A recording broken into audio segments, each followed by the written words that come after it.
Hello everyone, this is Shayna. I just want to take the time to tell you all a little story and then I have a special announcement. Back in about, I'd say 1984, 85 maybe? Yeah, that's about right. I was in the third grade and I was at a special assembly for the third and the fourth grade class in the cafeteria. That's where all our special assemblies were held at Eisenhower Elementary. For those of you that went to Eisenhower Elementary with me, you may remember this little story I'm going to tell. Um, it was a very, very special day because I had never seen anything like I was going to see. Uh, these were people dressed up in costume and Renaissance garb, and they were from a town called Puddleton. And there was the town rat catcher, there was a juggler and a musician who played a dulcimer. Then there was these two Hispanic sword fighting guys known as Don Juan and Miguel. Now, normally during an assembly, because of us being special needs students in the auditorium or in the cafeteria where this was held, we usually sat off to the side out of everybody's way so they didn't bump into our wheelchairs and get hurt and stuff like that.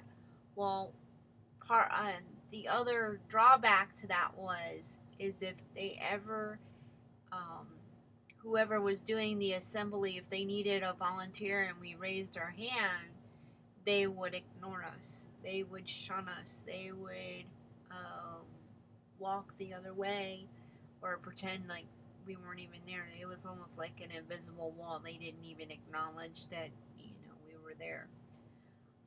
But on this particular day, it was different. I could just feel it in the air. The rat catcher, all the kids, rat catcher, if you're watching, the kids absolutely loved you and they loved your specially trained rats. And I think what they liked the most about you was that you could beat your rats and they didn't feel any pain. So they really liked you. And the other thing that I remember that especially the boys liked was the juggler, because this juggler was very tall, very skinny, and he took a whole apple, mind you, in his mouth and chewed it up and spit it out all over the floor. That was the coolest thing that these boys, they were like, yeah, I want to learn how to do that. That was so cool. So I remember that. But what touched me the most was a sword duo called Don Juan and Miguel. And I hope and pray, Doug, you're watching this and you share this with your cute friend Miguel, who I've had a crush on since the third grade because of this moment. Um, Don Juan and Miguel started their typical sword fighting, and you got to know who they were and everything else. Well, just I don't know how much the show has changed since I've seen it because it's been years and years now. But Don Juan got hurt. Yeah, he got his hand cut during the sword fight. Not in real, but it was part of the story. And he went over to my teacher, and my teacher kissed his hand. And then he kissed her hand, which I thought was the coolest thing ever. It was so awesome. But just as he went over to kiss my teacher's hand, Don Juan smiled at me, winked at me, and nodded his head. He acknowledged me. He acknowledged my existence. That never happened at an assembly. I wish you could know what that felt like. To a little third grade girl in braided pigtails, that was the greatest feeling he could ever give. Then he went over and kissed my teacher's hand, and I just thought he was something like Errol Flynn. It was cool. Well, I have always made a promise to myself from that moment on that if I could be a part of the Bay Area Renaissance Festival in any kind of way, or at least get to go, I would do it. I would do it for Don Juan and Miguel.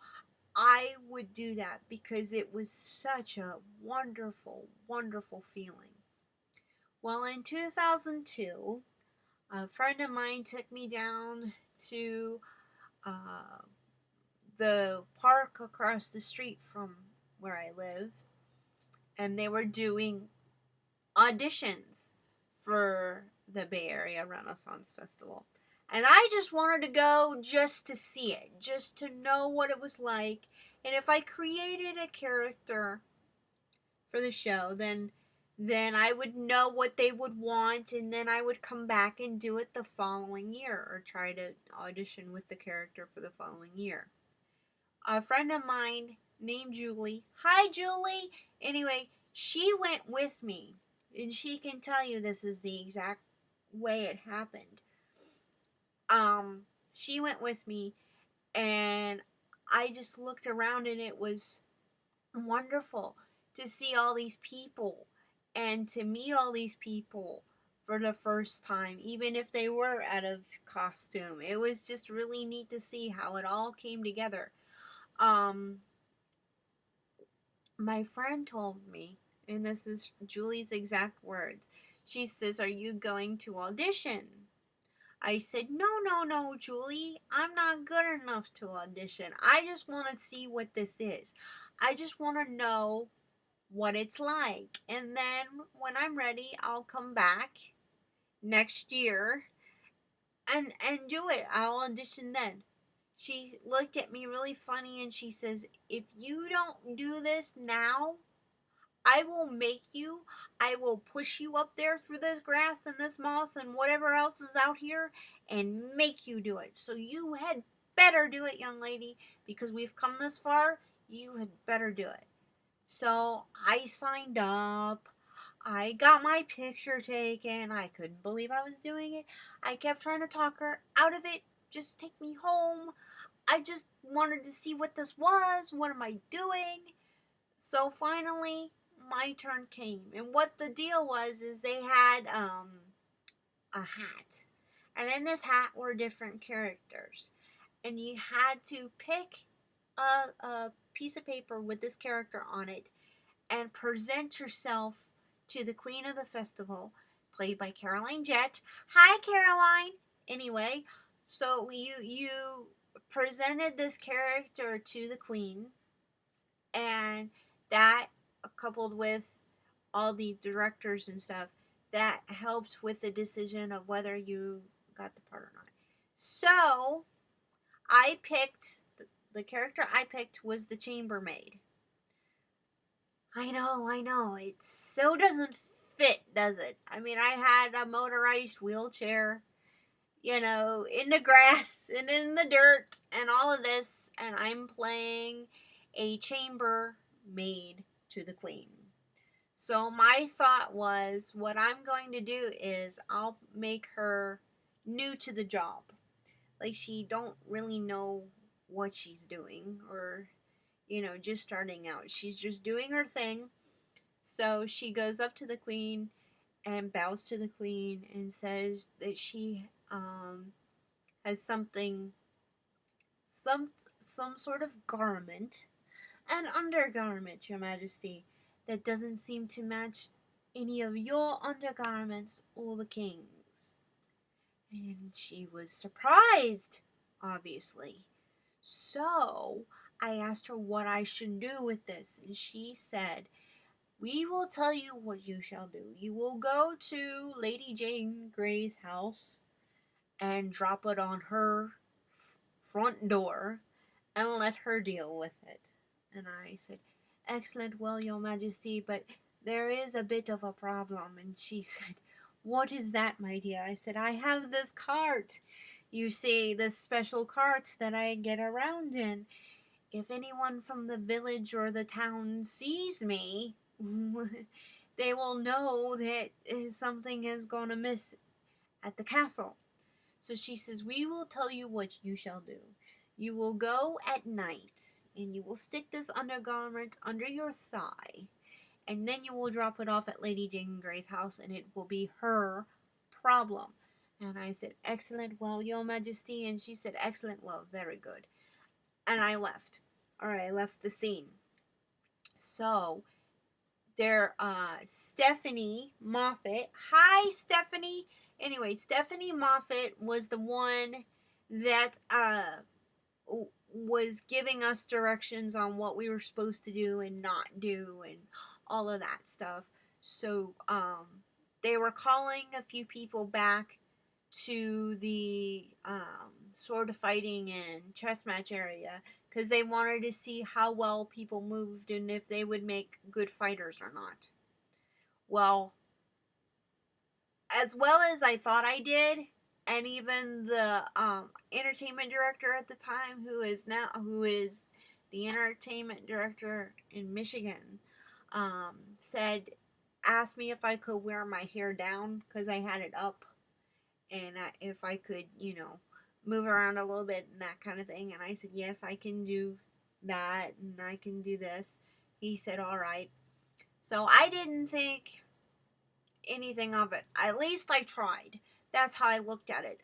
I didn't know if I got a part or not. So I got called back to the chess match fighting area, and he says, "Can you wave?" I'm like, "Yeah, I can wave." So I waved, and we go back to the car. And I said, "Julie, I know I didn't get this. I know in my heart of hearts I didn't get this." She said, "Oh, Shayna, I know you did. I know you got a part." I said, No, there's no way. There's no way. They're not going to have a place for me. I can't really do anything." So I didn't get it. So she said, "But Shayna, you don't understand. The entertainment director actually clapped for you when you were doing your little audition piece."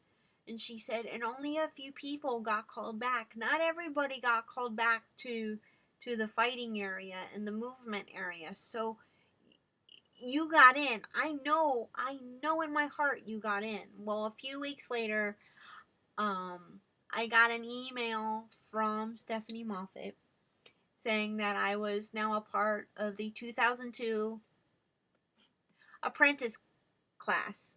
That's the first years. When you join the Renaissance Festival, at least at the time when I did it, if it was your first time doing it, you became part of the apprentice class, and Stephanie was your teacher and your director, and if you had any issues, you went to her. Suffice it to say, I got the part, obviously, and I got the part of a mermaid. And that was the first character I ever played. Matt Richardson. Hello, Matt. Matt Richardson made my fishtail and was very supportive. Along with his wife, was very supportive. Hi, guys. Anyway, they were both very supportive. It was a great experience. I recommend, if you are interested in acting, you would do it. So, because it will open so many doors to you and you will meet so many wonderful, wonderful people. One other story about this experience, and then I will go on to my good news because it all ties in. My last day of the festival was not the actual last day. The actual last day of festival is on a Sunday. Mine was the Saturday before. I couldn't do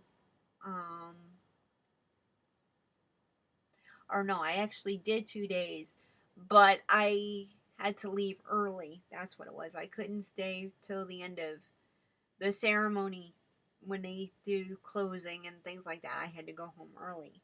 And I wrote a really nice email to the entire cast about how wonderful they all treated me.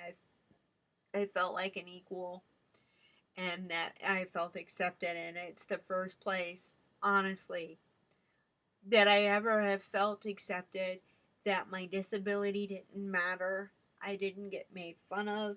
If anything else, I was rather overprotective by certain members of cast. Hi, Brian. And to all the fairy folk that remember me as the mermaid, you guys were awesome. I love you. You're great. Anyway, I just got treated like a person, and above all that, I actually felt like a woman. I was treated like a woman, a very pretty, wonderful woman. And I'm not saying that I'm not any of those things, but to actually get to feel that way and not have to prove myself and not have to prove that I'm a human being and to be treated that way when the rest of the world treats me like I'm a freak of nature or some other kind of thing because I was born with my disability, it's such a refreshing thing.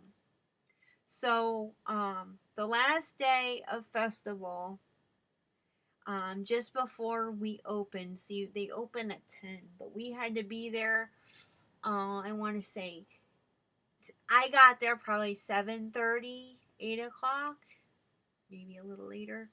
But just before we opened or did opening gate, the entire cast, the entire cast made a receiving line from where the children's realm was. This is in Largo. This isn't in Tampa. This is when it was across the street. Um, Made a receiving line from the children's realm all the way back to the the the main gate of the festival, and hugged me and cried and said thank you for being with us. Thank you for being here. You're an inspiration. I'm honored to work with you. To know that you have that effect on people just by being there and being who you are is a great feeling.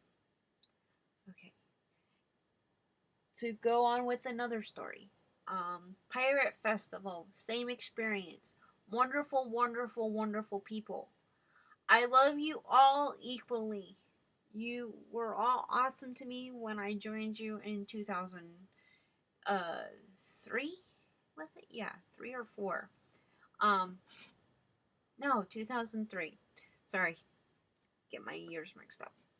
But it was a tremendous experience. Again, it was something that I had to get drug into to do it because I wasn't going to do it.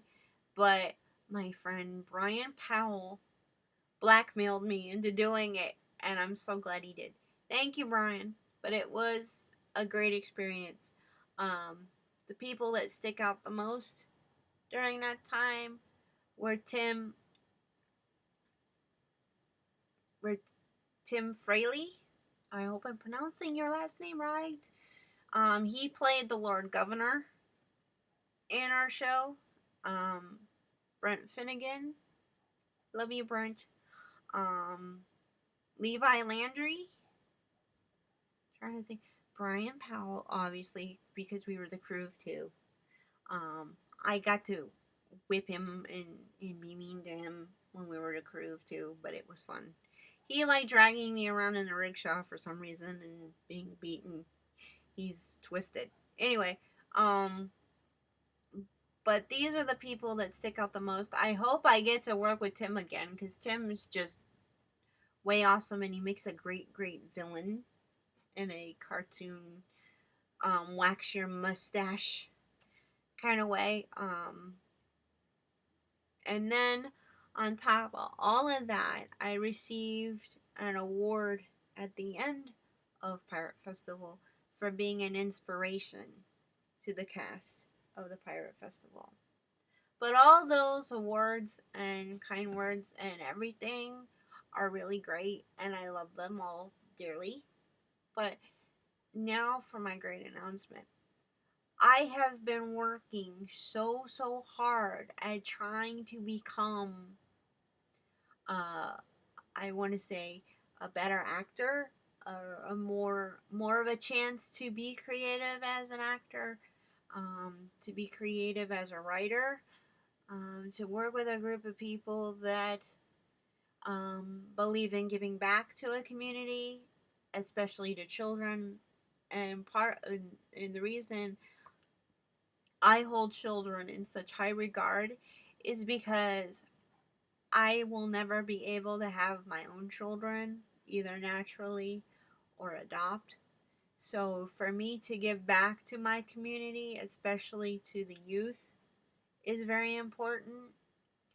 As a writer, teaching literacy is very important to me.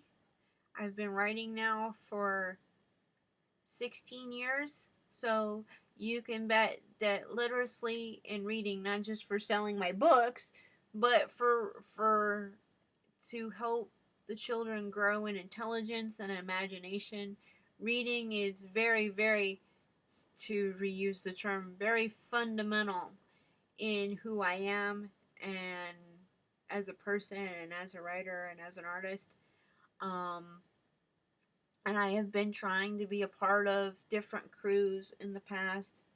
Pirates of the Treasure Coast, uh, The Cursed Few, who is in Georgia, um, and there was one other that didn't quite work out. The Cursed Few has worked out, obviously, because I'm still with them. But they're all the way in Georgia, and I live here in Florida, and having a disability puts me at a bit of a disadvantage because I don't um, get to see them or work with them with all their different projects. I would like to. I think that the entire crew, especially Jeffrey Green, is amazing for accepting me, even though I'm a state away.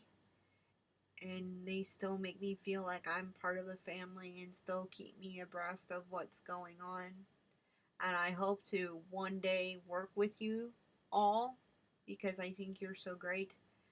Um, I will always be the navigator of the Cursed View. I will try to be there for you when you need me the most. Um, I pray for you all daily. I pray for your families. I pray for your health. Um, to Paul and Anne, you rock. You so totally rock. I love you dearly. You are awesome. Keep up the good work. Um, Now for my announcement. Uh, as I said, I believe in children. I believe in literacy and making the world better as far as letting kids be ignited by their own imagination and giving them back a little bit of that magic that Don Juan and Miguel gave to me so many years ago, to be able to have that chance to finally fulfill my dream and give it back to kids is why I am now officially a part of the Scarlet Fortuna with Captain Hawkeye Jim and the rest of the crew. I hope I can fulfill my duty as a crew member. I hope I can inspire the kids, you as a crew, um, in any way possible to support you in your endeavors. I may not be able to make it to all the events, but know that I support you no matter what, and that um, I am dedicated to what this crew stands for, and I am wanting so much to work with all of you and meet you face to face. This has been a long dream in coming, and to find a group of people as dedicated as you all will will become to be means a great deal to me as an artist in so many ways. I know that this will open doors for all of us in ways we never imagined. We will all have great opportunities to inspire and touch the youth, and hopefully, they will be the next generation of the Scarlet Fortuna or other crews that do what we are doing now. To the Cursed Few, as I said, I am still dedicated to you. Um, and I will always be here for you. Um, to Commodore Midnight, if it wasn't for you, this would not have been possible. To Ann and Paul, I thank you again for bringing this Hawkeye Jim into my life and for him practically being a neighbor. And that I get to do something that I've always wanted to do from the very beginning, which is to touch and enrich the lives of children in the way that the Bay Area Renaissance Festival and Don Juan and Miguel and the Ratcatcher have inspired me as a child.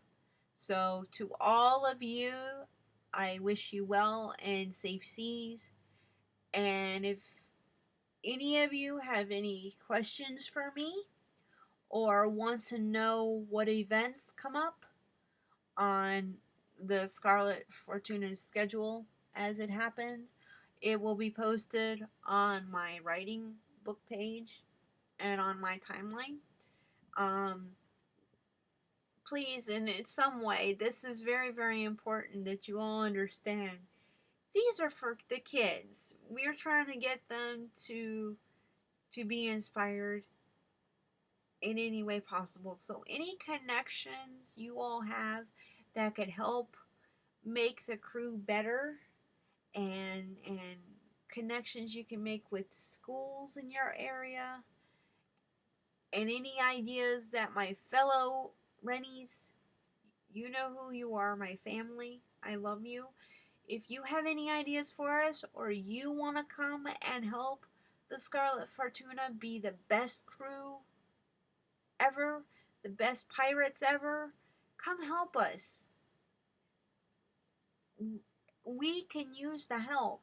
Those of you that know me, that have done Bay Area, and know that I don't join a crew just to join a crew. I joined a crew that believes what I believe, and it is passionate about enriching children's lives. So if any of my friends are watching this now, please, whatever you can do to help, I ask you to help. Okay? So, with that said, I wish you all well, and I love you all dearly. Um, May the seas always be calm for thee whilst you journey. I bless you.